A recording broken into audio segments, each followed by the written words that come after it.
Bienvenidos a una entrega más de las entrevistas ONIA. Seguimos hablando de inteligencia artificial y hoy lo hacemos con un escritor, periodista y sobre todo también consultor audiovisual como es Luis Campovida. Luis, un placer tenerte en esta sección de los domingos de nuestro digital. Buenos días. Buenos días y muchas gracias por invitarme. Bueno, el punto de arranque de esta entrevista es este último libro que has publicado, lo vemos aquí también en pantalla, El pulgar del diablo. Un título que aparentemente no nos invita a hablar de inteligencia artificial, pero el punto de partida precisamente es la tecnología y cómo podemos transformar a una sociedad, no sé si positivamente o negativamente, gracias a estas nuevas herramientas.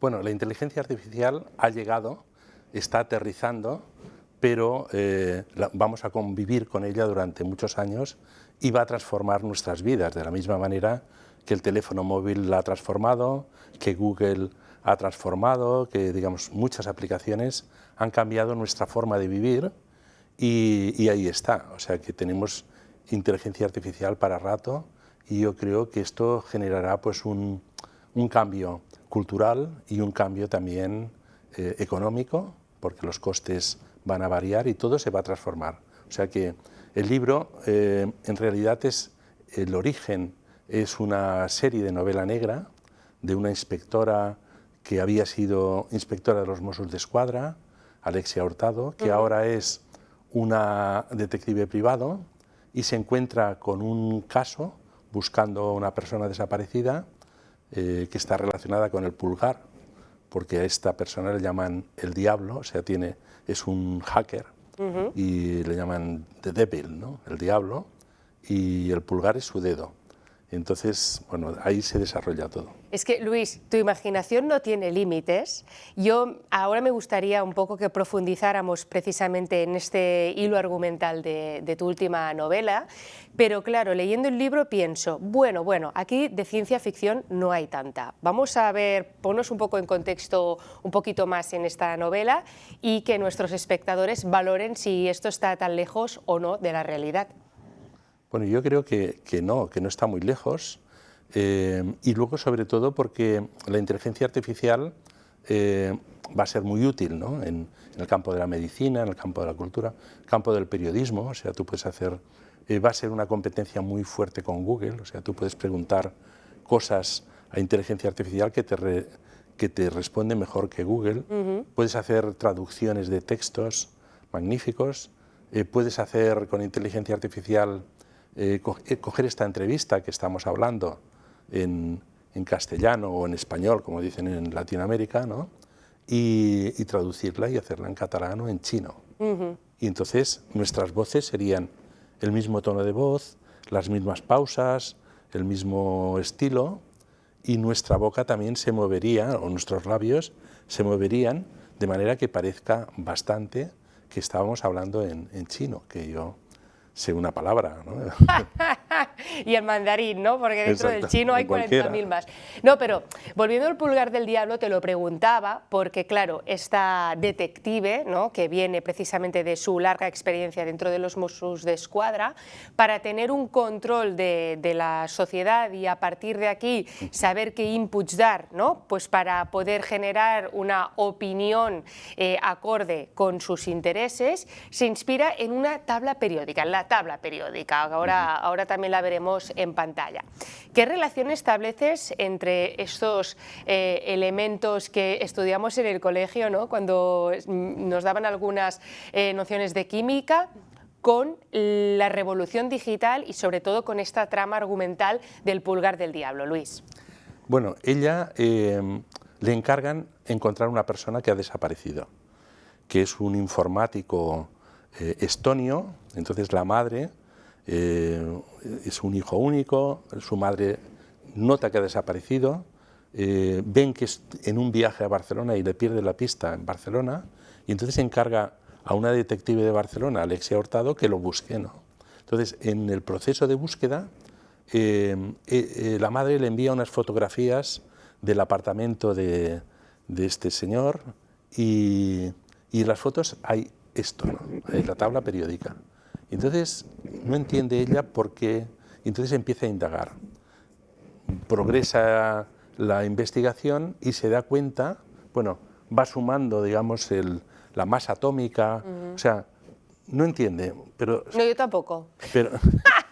Pero cada uno de los elementos sí. tiene una masa atómica, y entonces ella va sumando todos los números de una manera que dice, bueno, voy a sumarlos todos, o sea, empieza a hacer experimentos con una hoja Excel y al final se da cuenta que la suma de todos, porque no son exactamente los números de la tabla original, sino que es esa tabla que ha desarrollado este señor, suman y busca en Google y aparece que es la población de Cataluña.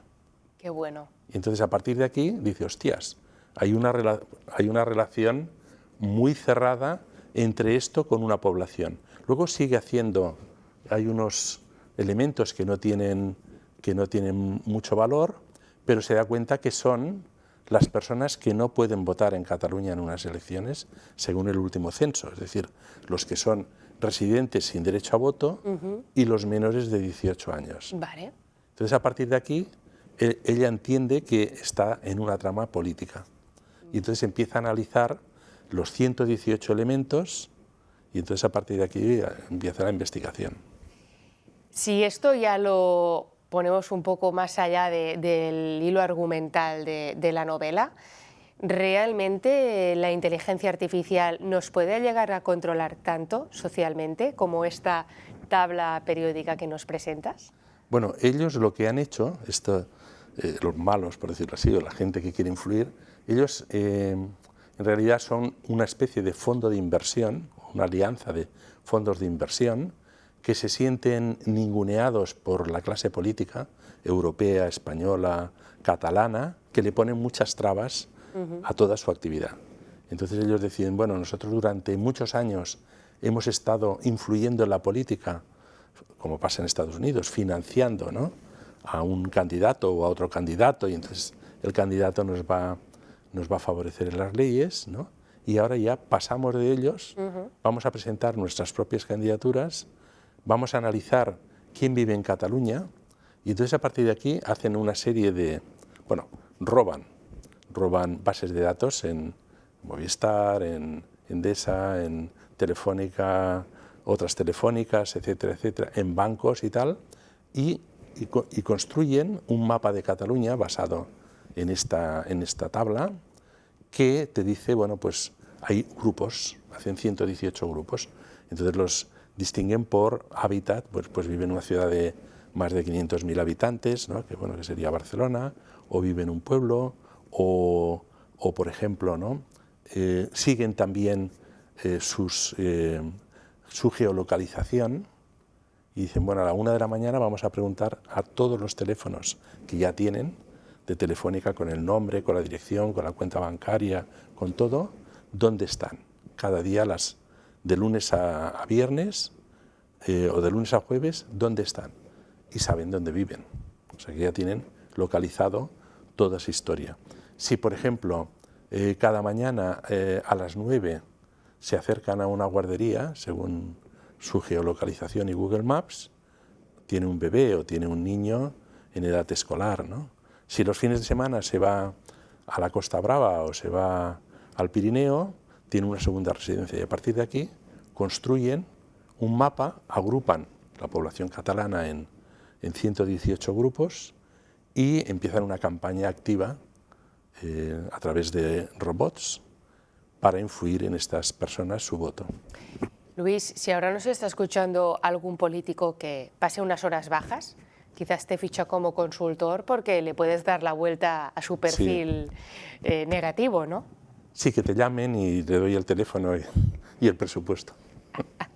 No, pero realmente es verdad que no sé si nos tiene que asustar un poco la integración del control de datos y la revolución de la IA, sobre todo, ¿no?, en la esfera pública, social, política, ¿no?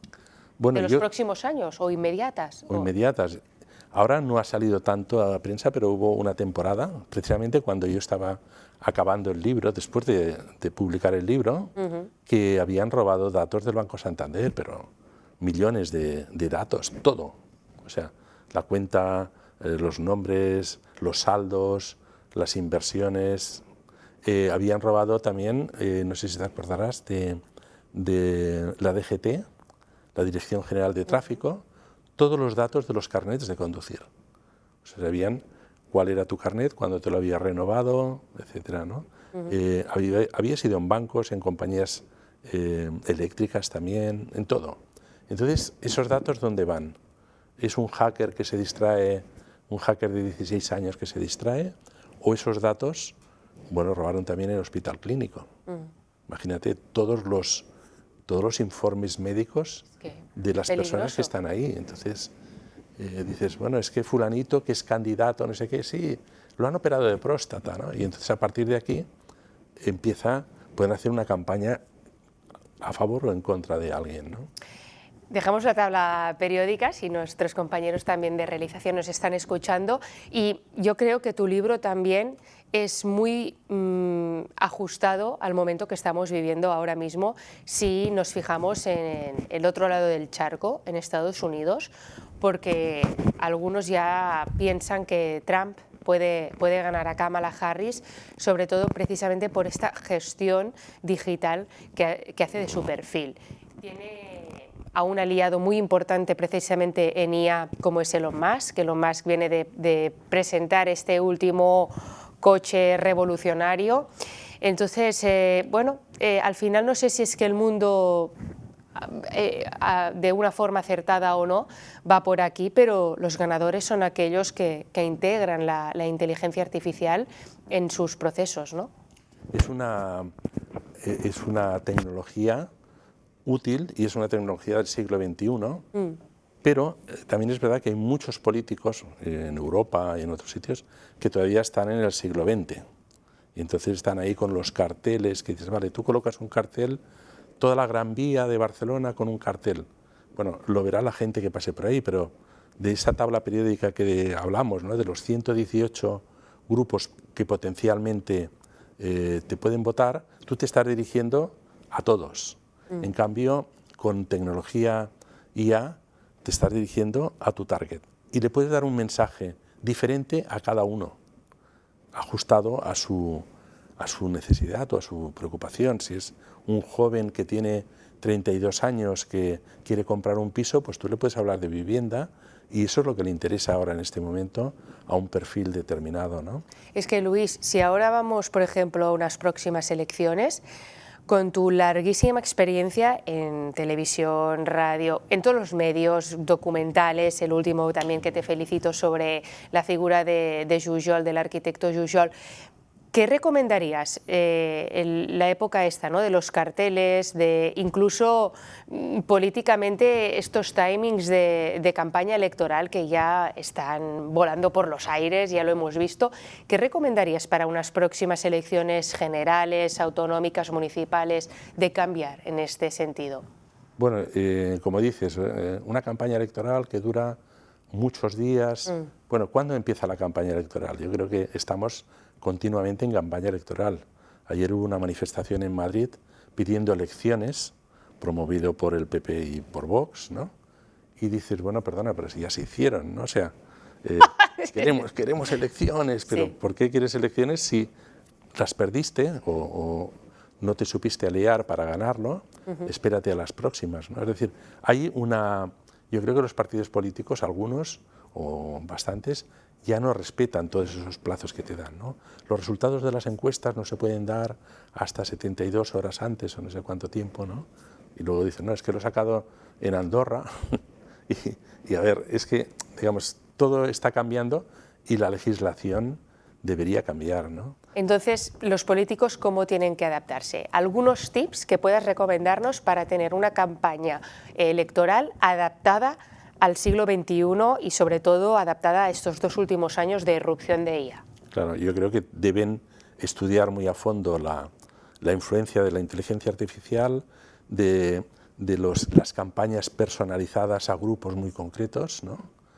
Analizar mucho a la población, y luego hay una cosa que una vez dijo un político, Tierno Galván, que dijeron, bueno, es que esto que usted está haciendo no es lo que tenía en su programa electoral. Y él dijo, no, el programa electoral está para ganar las elecciones. Luego tú ya haces la política. Y entonces esto es así. El caso, por ejemplo, del Brexit ha sido, bueno, ya hace años de esto, pero ya actuaron de esta manera, con unos fake news que decían que cada semana el Reino Unido estaba aportando 350 millones de libras esterlinas a la Unión Europea, cada semana. Y luego al final dice, si nos vamos de la Unión Europea, este dinero irá a la sanidad pública.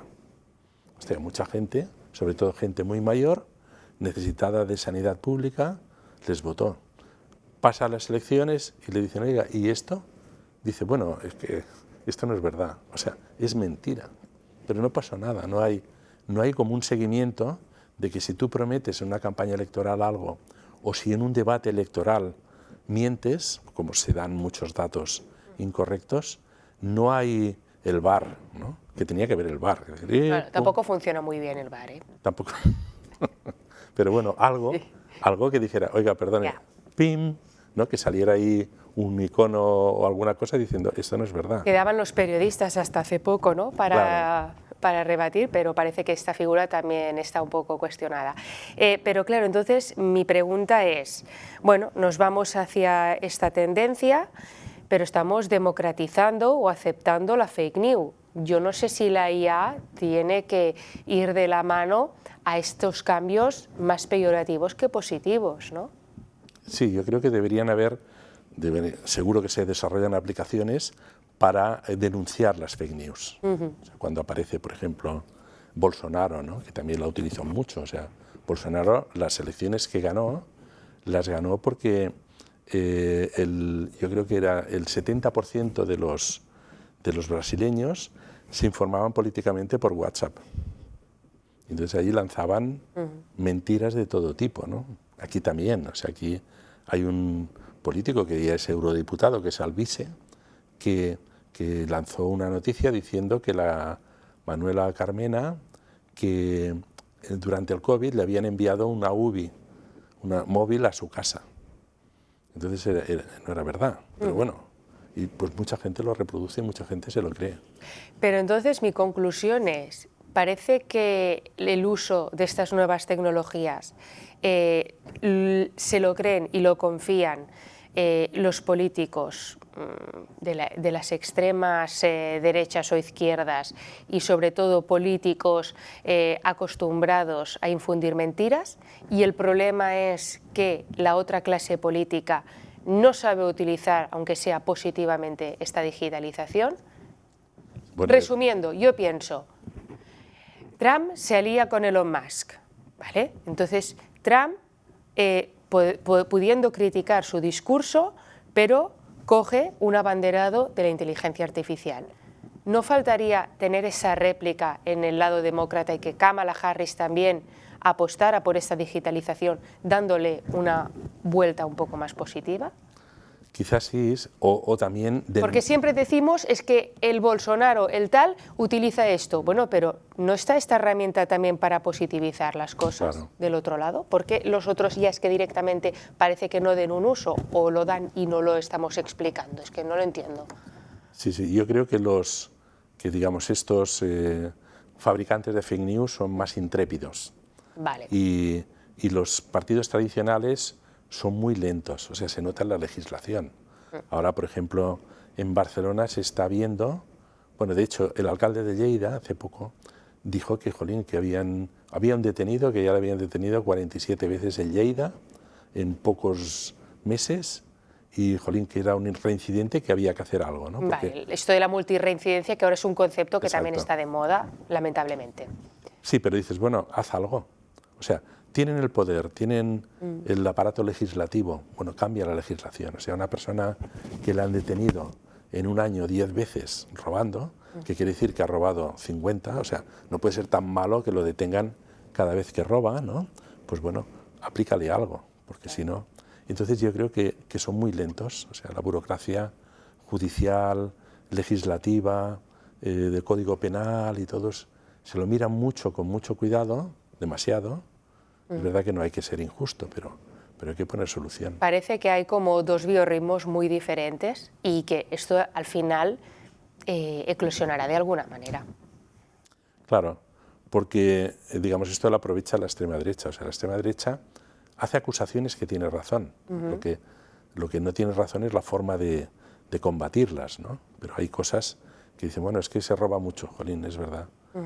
Bueno, no sé si es verdad o no, pero es verdad que hay mucha reincidencia y luego detienen a uno y luego lo sueltan inmediatamente. Entonces, claro, esto lo aprovechan grupos políticos, claro. Luis, como consultor audiovisual / tecnológico, ¿cuál es un poco el sentimiento o la pregunta, la gran duda que recoges de tu entorno mayoritaria sobre esta irrupción tan bestia que nos llega ahora de la IA? Bueno, hay opiniones para todos los gustos. O sea, hay gente que dice, uy, qué miedo, ¿no? Mucha gente. Y yo, por ejemplo, cuando publiqué el libro y la gente lo lee, uy, qué miedo, ostras. Hay otros que dicen, vamos a afrontarlo. O sea, es una realidad, ¿no? Es lo mismo que yo digo, que cuando se inventó la rueda, los porteadores se debieron enfadar mucho. Claro. Pero así ha venido. Cuando se inventó, por ejemplo, la radio, la prensa estaba en crisis. Cuando llega la televisión, la gente dice, ostras, morirá la radio. Yo creo que no muere nadie, pero sí que se incorporan nuevas tecnologías que hay que tenerlas en cuenta. No puedes hacer la táctica de ocultarte, ¿no? Dos últimas cuestiones. En una entrevista reciente que ahora me hago mía del diario.es, dijiste que la IA puede llegar a ganar una campaña política. Me gustaría que desarrollaras este concepto. Bueno, yo creo que bien planteada podrían ganar unas elecciones. ¿Aquí en Cataluña también? También. Vale. Por eso, digamos, el libro lo planteo en Cataluña porque es una zona mucho más próxima también, ¿no? Y que conocemos y que más. conoces también para escribir, exacto, ¿no? Pero dices, bueno, realmente si lo planteas a un nivel superior, pues habría sido más difícil, ¿no? O sea, como que pasa en Cuenca, ¿no? Pero en cambio, en Cataluña, que lo tengo más familiar, más familiarizado, pues yo creo que sí que pueden ganar unas elecciones. Que a veces también hablamos de estos conceptos y nos llenamos la boca hablando de lo que pasa en San Francisco, en Silicon Valley, y dices, claro, no, que esto también está aquí ¿qué presente. pasa en Ripoll, ¿no? Sí, claro, esto aquí es más interesante a veces, ¿no? Sí. Oye, y terminamos con un dato muy curioso del pulgar del diablo, una cajita de polvorones que podemos también ahora ilustrar, y si no yo creo que rápidamente cada uno se lo puede imaginar. ¿Qué tienen que ver los polvorones con tu novela, Luis? Bueno, este es el origen de la novela, son esta caja. Vale. Yo paso todas las Navidades, un día, me voy el 24, vuelvo el 25 por la tarde, pero paso Nochebuena, Navidad, en casa de mi hermano en Madrid, con toda la familia, y cada año tienen unas cajas de polvorones. Que a mí los polvorones, bueno, está bien, pero la caja me encanta, que es una caja maravillosa, ¿no? Es verdad que yo esta caja no la tengo, ¿eh? En mis Navidades encima de la mesa no está. Es muy bonita. Es muy bonita. Sí. Y yo entonces digo, querría tener una caja así, para tenerla en casa, porque mira, me gusta, ¿no? Como aquella de las galletas danesas, ¿no? Exacto, que después tienes el hilo de coser. Exacto. y entonces, bueno, yo me tomaba nota, venía a Barcelona, llamaba por teléfono, el 27, 28, y me decían, no, ya no tenemos. Digo, bueno, pero ¿cómo? Sí, se han agotado. Digo, ¿pero cuándo van a hacer más? No, hasta el año que viene. Digo, joder, el año que viene, no, y es así. Y entonces, al tercer año, que yo me quejé, diciendo, jolín, yo querría una caja de polvorones, María Rey, periodista también, me dijo, yo te la regalo, la caja. Entonces, con esa caja, volviendo en el AVE, dije, ostras, tengo que buscar, hay que agradecer este regalo y voy a escribir una novela, y entonces empecé a darle vueltas y he metido ahí. Qué fuerte. De manera que el director, el propietario de la caja, de la despensa de Palacio, hemos contactado, vino a la presentación del libro desde Sevilla, desde Estepa, y ahora haremos una excursión a visitar la despensa de Palacio. Es brutal, es que, bueno, quien conozca a Luis sabe que tiene una imaginación, unos contactos y al final siempre acaba haciendo pues proyectos muy bonitos y muy artesanales, porque al final hablamos de inteligencia artificial, pero aquí detrás hay un trabajo propio de muchas horas y de mucha imaginación y también de documentación.